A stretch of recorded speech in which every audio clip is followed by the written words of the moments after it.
You're into vintage, then this next event is perfect for you. It's the Vintage Electronic Expo, and it's happening this weekend. And Meredith is here with an eye on everything we can expect. Meredith, what are we looking at right there? Okay, we're looking at a console radio from 1940. That's just one of several items here in this treasure trove of radios, both radios themselves and radio accessories. And we're here with Mark Oppett from the Vintage Electronic Expo, which is happening this weekend. Thanks so much for being here, Mark. Thank you. So you said you are a big radio collector, but there's obviously a lot of other items at this event. What can people find? We have record players. We do have records for record collectors.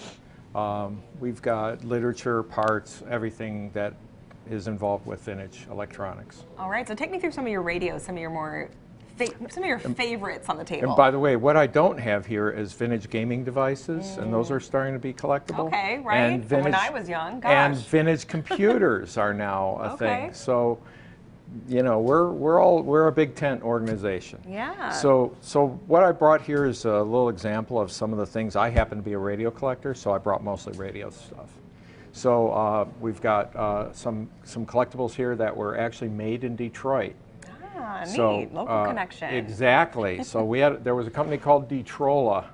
Ah. Okay, Nice. Detroit, Victrola, Detrola. So it was a real thing. And they existed from 1931 to 1948, and they made some very cool stuff. This little pistachio green radio was made by Detrola. This, what we call picnic portables.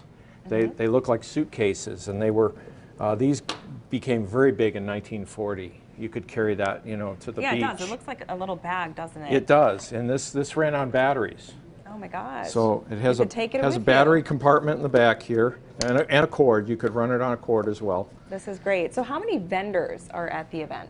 We have probably about 50 distinct vendors, but there's a total of tables. We probably have about 165 tables full of stuff. Wow. Yeah. And how many people come out to this event? Generally just over 1,000. Okay. Yeah.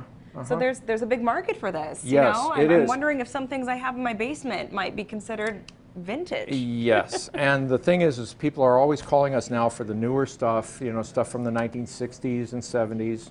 That's all considered vintage.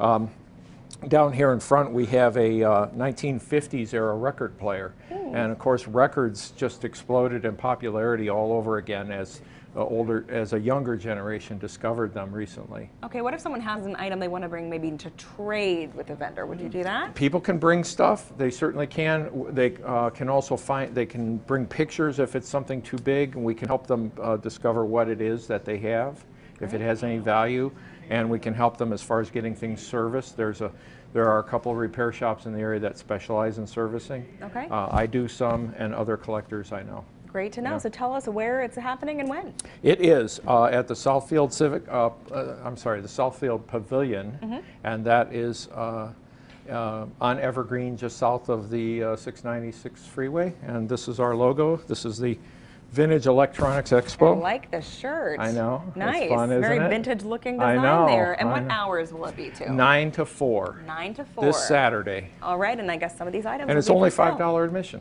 All right, thanks so much, Mark, for being here.